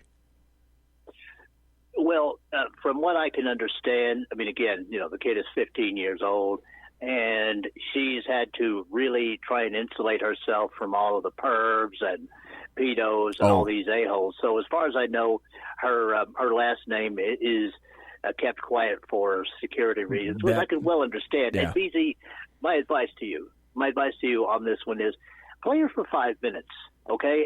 And if you like what you hear, go ahead and continue. It really just depends. I think she'll appeal to you, honestly. Knowing you and knowing the kind of podcast you do, I think she'll appeal to you. And I tell you what, I'm going to let go and let somebody else call in if they want to once you're done with Soph. Okay. And God bless you. Alrighty. And God bless everybody listening. Okay. Be blessed, my friend. Thank you kindly. I appreciate that. Right. Thanks, Dave. Let me do this. I'm going to issue the 5-minute promos at the bottom of the hour. I just want to say this. Conservative media done right. You're listening to the SHR Media Network. And that's so that you know who you're listening to. Now, this video that I've got, which for whatever reason, according to what Dave says, is still up on YouTube, it's labeled this way. Soph gives her thoughts on Greta Thunberg. So just on account of because it's involving Greta Thunberg, of all the videos that I saw, I thought, this kind of pickles my biscuit. Let's play this. And I have to tell you, I must tell you, I have never heard this video before. Before I have the video, before I go to that, though, it looks like I've got another call, and I don't know who it is. Identify yourself, unknown caller, pretty please. Oh, am I caller number 45? You are caller number 40? Number 45, and you missed it by one. I was asking for caller number 46, and I'm sorry, whoever this might be, you do not get the porcelain Dalmatian. Oh, darn. I know. You were depressed. You were disappointed. I know that. Yes, I was. This is Agent AK. Yes. How goes it? I sense this. So, Agent AK, because we are a committee of anti-Antifa people, and we are not anarchists. Life involves choices. Your choice now is: would you like to make a comment, or would you like to wait until the video is over? I'll wait till the video's over. Oh, okay. Since I can hear it now. Okay. Alrighty. Well, I'm going to tune you out, and I'm going to play the video. I'll bring you back in at its conclusion. This is Soph. Gives her thoughts on Greta Thunberg. Greta Thunberg. My arch nemesis and fellow squarehead. You know, despite the political disparities, I like what you do. Fostering panic, making people anxious, inching all of us closer and closer to a Franz Ferdinand assassination-style event to kick off the next major war. I like you better if you didn't bitch out and start crying in the middle of your speeches, but that's besides the point. I admire you for being a child and rhetorically outdoing professional politicians on divisive issues. It really shows how it only takes one strongly opinionated shithead to completely destabilize democracy, and I like that. You have a lot of balls for a Swede. Don't get me wrong, though. You still are a shithead, and the politics you promote are premium unleaded autism. For example, one thing Thunberg harps on about is countries like China and India signing the Paris Agreement, which I personally find hilarious. The Chinese have golden statues of Chairman Mao. His face is still on their money. What in the world makes you think they care about this planet in the slightest? I'm gonna let you in on a little secret, Greta. You'll put a camel through the eye of a needle before you make a Chinaman go against his interests. As for Indians, there's a joke somewhere here about gas emission that I can't be bothered to make. Just know that one time a guy tried paying people to use the bathroom and he got beaten to death. That's just about all you need to know. And even if, by some miracle, you manage to complete the Sisyphean task of wrangling billions of Pajites and Orientals into giving an iota of a fisherman's fuck about this world, it wouldn't do you any favors. All it would do is massively constipate every country's economy, especially third world ones who can't afford sanitation, let alone fucking solar panels. I think I'm starting to like her a little bit. On top of that, the $75 billion getting funneled into this issue won't put a dent in it anyway. The Earth has been warming for the past 420,000 years without any human inventions farting out carbon. Turns out there's no amount of policy writing and protesting that can reverse nature. Go figure. Additionally, why do we keep subsidizing the delusions of grandeur of scientists who think they can predict the future? I know it's become virtually blasphemous to question a scientific consensus, but it baffles me how conjecture becomes prophecy the moment someone in a lab coat says it. Apparently, the more experienced an expert is, the less accurate his predictions become. Scientists can't help but be monomaniacal about their field of study, which makes them less likely to account for variables. These people have had intense tunnel vision on the same piece of molecular lint for the past 20 years. They're the last people to get future predictions from. In the 60s, there was a culturally relevant prediction that hundreds of millions would die from starvation by the 1980s due to overpopulation. Paul Ehrlich. And guess what? Didn't fucking happen. People have been proclaiming our demise is just 10 years away for the past 100. You might as well be reading schizo posts on X. On the other hand, this whole talk of incoming climate catastrophe is a mighty convenient cover-up for the oil peak situation coming our way, as demonstrated by the graph. Another convenient thing is how behind every Bill Nye and Al Gore, there's a dozen government officials and corporate figures with huge incentives to regulate the shit out of energy. That's because science is an especially effective tool for raping the populace's pockets. Just present the layman with some graphs and you can convince him that it's necessary to give up his earnings to save us all from apocalypse. Okay. I think I got the gist of that one. I'm going to have to go back and look for a lot of her other stuff.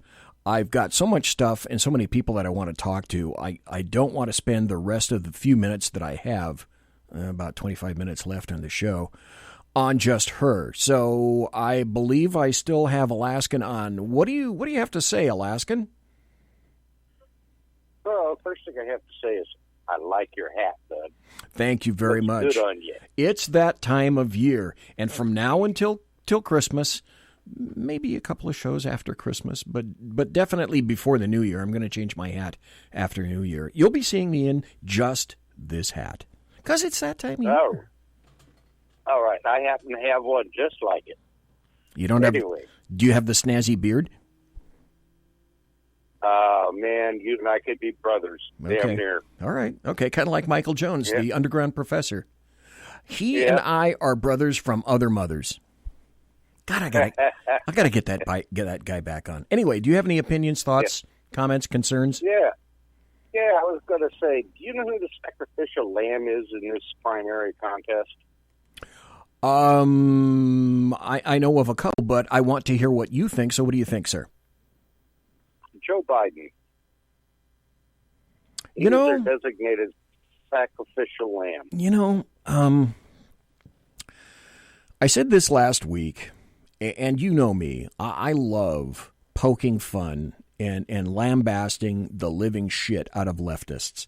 That's part of my job. It's what I do. It's my hobby. I don't get paid for it, but it is fun. But after the past couple of appearances and sound bites, which I do have, especially the one that I played on Tuesday with Joe Biden's hairy legs. What the fuck? Now anymore, I went from the Uncle Joe quid pro quo Joe 30330 Biden experience to, Joe, I said this before, I got to say it again, just go away. This is how people are going to remember Joe Biden. They're not going to remember him as Veep. They're going to remember him as the guy that's doing this stuff and lit up an 84-year-old dude, which I may play in a bit. But I think you're right. He's out there, but it also goes back. But you know why he's out there, don't you? Well, he's not out there to become president. Okay, you don't think that he went out there to really do the job, that he didn't think that he could really win? Exactly. You don't think he thought he could win? He was pretty much forced to go out to be the sacrificial lamb. Okay, so and you're saying the reason being is what we were seeing on these on the Ship and Nadler circus shows. Okay, so you're saying there's a larger overarching strategy to this, right? Well, yes. Okay, and now, what is that larger overarching strategy then? Well, they've got to get Trump digging up dirt on his political opponent, or it doesn't work. Their strategy does not work with the Ukraine. So, knowing that things that we hear are usually weeks behind what is already known out there, Joe had to go into the race because Trump is asking Ukraine to investigate all the corruption. Well, it's well known that Biden's kid was part of Burisma and part of the big corruption scheme over there. So they had to get him out there on the trail as a candidate to make the excuse that Trump is calling the Ukraine to personally dig up dirt on Joe Biden and his son for his own political campaign. And as you read in the first part, there was nothing about that. No, in the phone call, there was no bribery, there was no quid pro quo, and he was doing. Let me ask you, Alaskan, wasn't he doing the job that you would expect of a president? Because somebody who does in fact put America first, wouldn't you want to know that there's less corruption or a chance for less corruption before you start shipping shit to Ukraine? Hard-earned taxpayer money or vehicles, weapons, infrastructure, mechanical things, vehicles, etc. I would want to know that. Well, I certainly would, too, to make sure that those Javelin missiles don't end up on the black market, which is a high probability once they hit the shores of the Ukraine. You know. Yeah. The corruption is big there. It is. And just think if those Javelin missiles somehow made it to Afghanistan or Iraq or any place else where our troops are at. Well, there's another story about Iran that just came up today. I found that video, or excuse me, I found that audio cut, and I'd like to play it now. This is Joe Biden having a nifty little convo with an 84-year-old potential voter who wasn't a Trump voter and says that he's, I think he says he's a Democrat, but he was in a room with Joe. I'm a retired farmer. I'm kind of unique because I'm not a Republican. Okay. I've got two problems with you. One is you're damn near as old as I am. You're too old for the job. I'm 83, and I know damn well I don't have the mental faculties I did when I was 30 years ago. Ow. Right, the other, forget that stuff. That's all. Forget that, I'll answer. No, wait. I got a question I want you to answer. Now he gets We all know brass Trump tacks. Has been messing around in Ukraine over there, holding their foreign aid for them to come up saying they're going to investigate you. We know all about that, Brent. And he's no backbone, we know that for that. But you, on the other hand, sent your son over there to get a job and work for a gas company that he had no experience with gas or nothing, in order to get access to for the president. So you're selling access to the president just like he is. So You're a damn liar, man. That's not true. And no one has ever said that? No one has proved that? I see it on the TV. You see it on the TV. No, I know you do. And by the way, that's why I'm not sedentary. I get up and no, let him go. Let him go. Look, the reason I'm running... Okay, what you didn't see is a guy came in from the left and tried to take the microphone from this guy. It's because I've been around a long time and I know more than most people know. And I can get things done. That's why I'm running. And you want to check my shape on it, let's do push-ups together here, man. Let's run. Let's do whatever you want to do. Let's take a 92 Okay, so at this point he has no explanation essentially for what his son was doing and instead takes it as a personal challenge. Now, this is basically, winning over hearts and minds 101. When in doubt and you don't like a question from a potential voter, make sure that you denigrate the voter and then turn them into some kind of a challenge for push-ups, you at the age of 77 and this guy at the age of 84. Number two, no one has said my son has done anything wrong, and I did not on any occasion. And no one has ever said it. Not I didn't say you were doing anything wrong. You said I set up my son to work in an oil company. Isn't that what you said? Get your words straight, Jack. That's what I hear on MSNBC. You don't hear that on MSNBC? Yes, he did. You did not hear that at all. What you heard? Look, okay, I'm not going to get in an argument with you, man. Well, I don't want to either. Well, yeah, you do, but... Look. Okay, this guy can't take questions. What kind of a president do you think he's going to be? Look, here's the deal. It looks like you don't have any more backbone than Trump does when you're right. Let him talk. Any other questions? Okay, now he gives the mic back. Here's what you want to make sure that you don't do, okay? What you did is you gave this guy a microphone. He essentially bested you because he made you look stupid and weak. And so this guy becomes the story. What you didn't see was this story that I found today of an interview from CBS after this guy leaves. So the guy that's there talking to Biden. Biden doesn't become the story.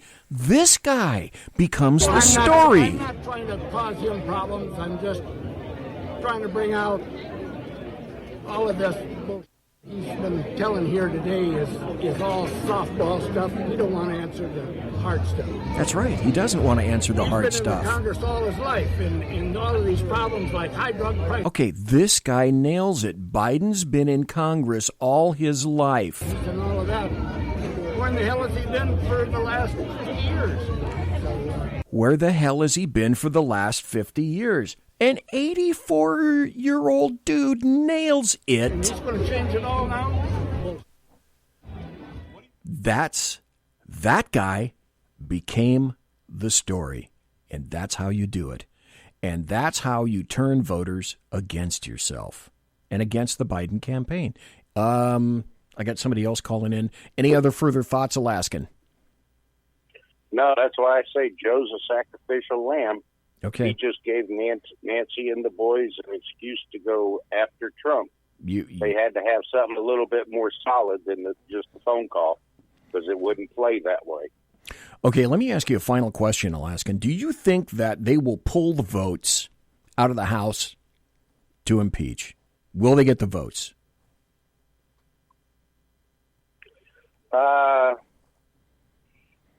I think it'll be a very close vote, majority-wise, with a few Democrats defecting for a no vote. And I predict that Trump is going to make history again by being, if the House remains in the Democrats' hand, the only president in history to be impeached twice. Oh, my God. Wait, have I got a story for you after that? Folks, thanks for reminding me that, Alaskan. Okay, there's somebody else wants to call in. Have I got another story about that? Holy Mother of God. Alaskan, thank you kindly. Appreciate it, sir. You bet. Bye. Bye. Holy crap. Okay, first I told you I would identify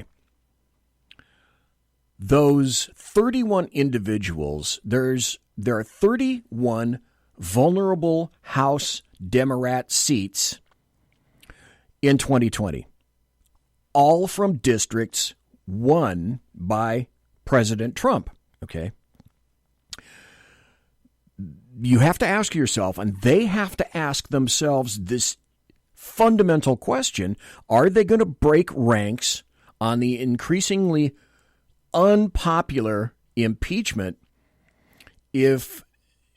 especially if there's some kind of a GOP equivalent of indivisible to stalk them in their home districts?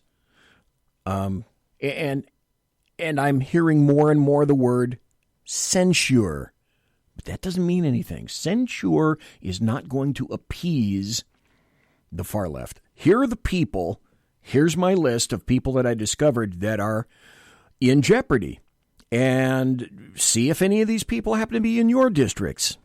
There's 31 of them. Tom O'Halloran from Arizona. Lucy McBath, Georgia. Lauren Underwood, Illinois. Sherry Bustos, Illinois. Abby Finkenauer, Iowa. Dave Loebsack, Iowa. Cindy Axney, Iowa. Iowa, isn't that interesting? Jared Golden, Maine. Elissa Slotkin, Michigan. Haley Stevens, Michigan. Angie Craig, Minnesota.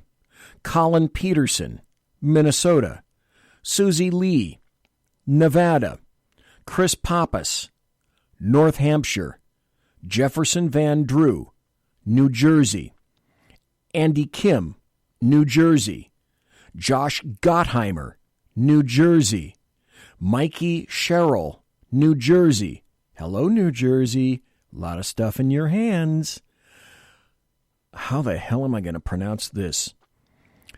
Zakiti Torres Small. Now, you tell me how this first word should be pronounced. Xochiti, the 3 is silent. Zakiti Torres Small. New Mexico. Max Rose, New York.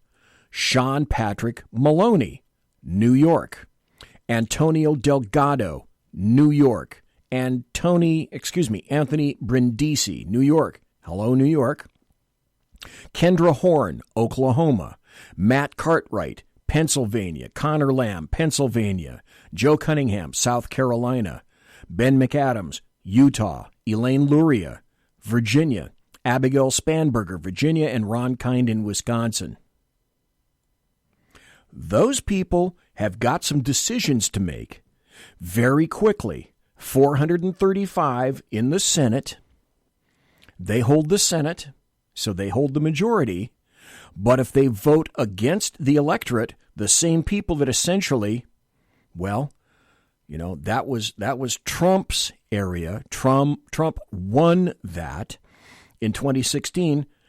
How far, you got to ask yourself, how far are you going to go?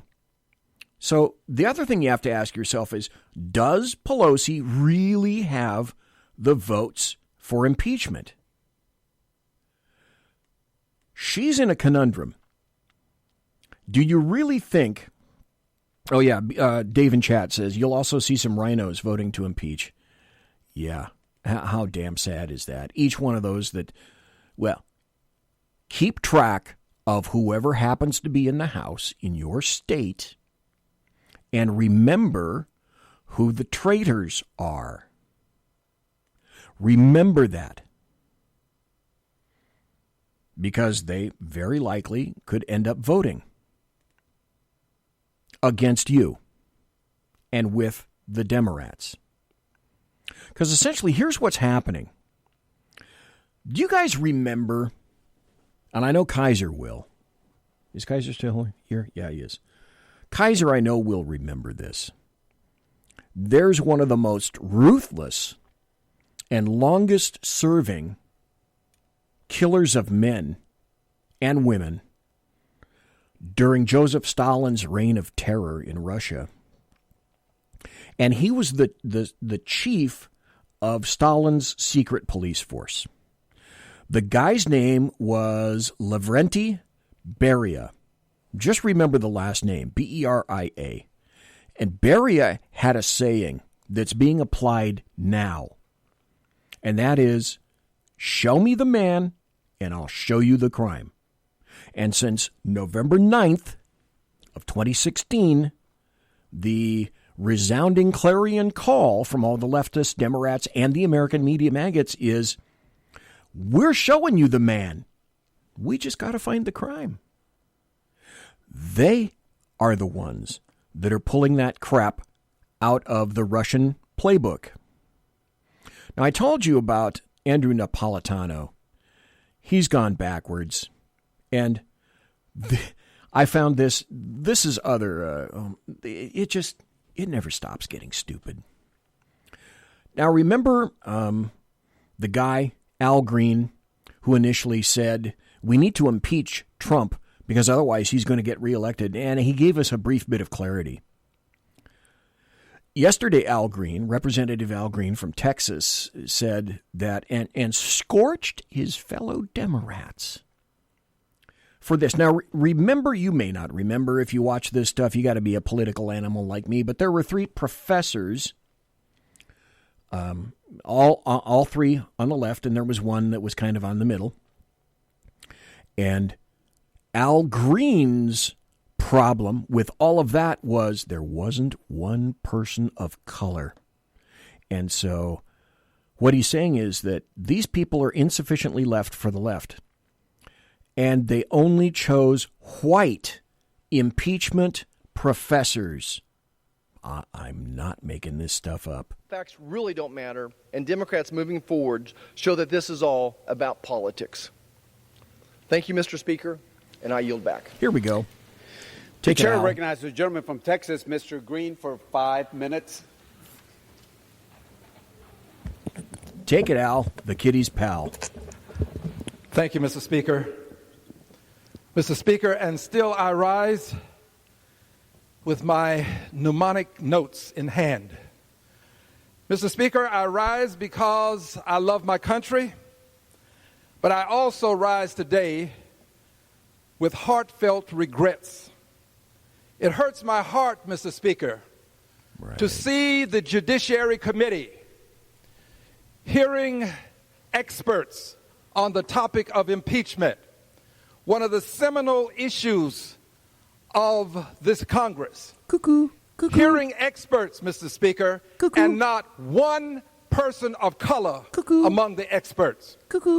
What subliminal message are we sending to the world when we have experts but not one person of color? Are we saying that there are no people of color who are experts on this topic of impeachment? Okay, so he continues like that with that crap for, almost another 5 minutes or so. And he continues. He just continues. Here's a cut that in about a minute and a half, I think, summarizes everything that we've heard up to this point in terms of the impeachment. I was struck this morning by the same thing as all my friends and colleagues on this side of the room. Chairman Nadler actually began this morning with the outrageous statement that the facts before us are undisputed. Of course, everyone here knows. This is, by the way, Representative Mike Johnson. That that's simply not true. Every person here, every person watching at home knows full well. Oh, Mike, you should be proud of him. Mike Johnson, he's from Louisiana. That virtually everything here is disputed, from the fraudulent process and the broken procedure to the Democrats' unfounded claims. And the full facts are obviously not before us today. We've been allowed no fact witnesses here at all. For the first time ever, this committee, which is the one in Congress that has the actual jurisdiction over impeachment, is being given no access to the underlying evidence that Adam Schiff and his political accomplices claim supports this whole charade. Right. This is just a shocking denial of due process. And I want to say to our witnesses, I'm also a constitutional law attorney, and under normal circumstances, I really would greatly enjoy an academic discussion with you, a debate about the contours of Article 2, Section 4. But that would be an utter waste of our time today, because as has been highlighted so many times this morning, this whole production is a sham and a reckless path to a predetermined political outcome. And I want you to know it's an outcome that was predetermined by our Democrat colleagues a long time ago. The truth is, House Democrats have been working to impeach President Donald J. Trump since the day he took his oath of office. Hello. Absolutely. There's so much stuff I could say. There's so many other things to say. There's so many other cuts that I continue. I'd need another show. But instead, I want to have a nice weekend, and so do you. Monsieur has been locked!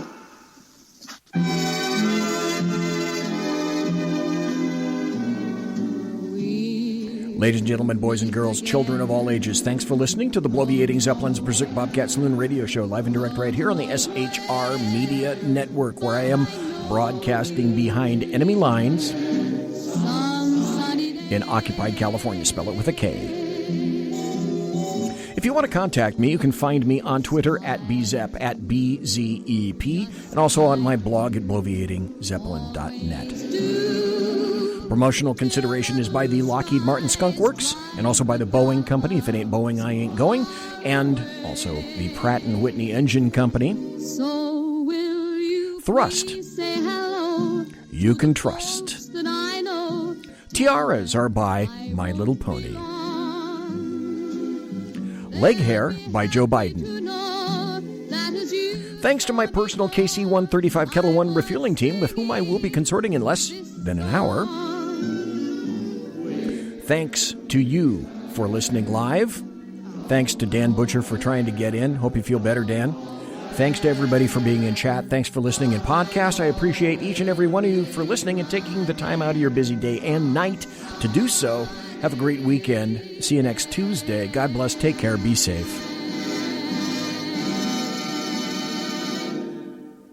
Everybody quiet down now and get some sleep. Good night, everybody. Good night, Mama. Good night, Ben. Good night, everyone. Good night, Mama. Good night, Daddy. Good night, children. Good night, Daddy. Good night, Elizabeth. Good night, John Boy. Good night, Jim Bob. Good night, Jim Bob. Good night, Jim Bob.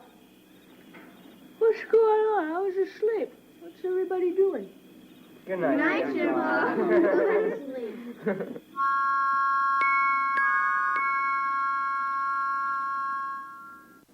Good night, and good luck.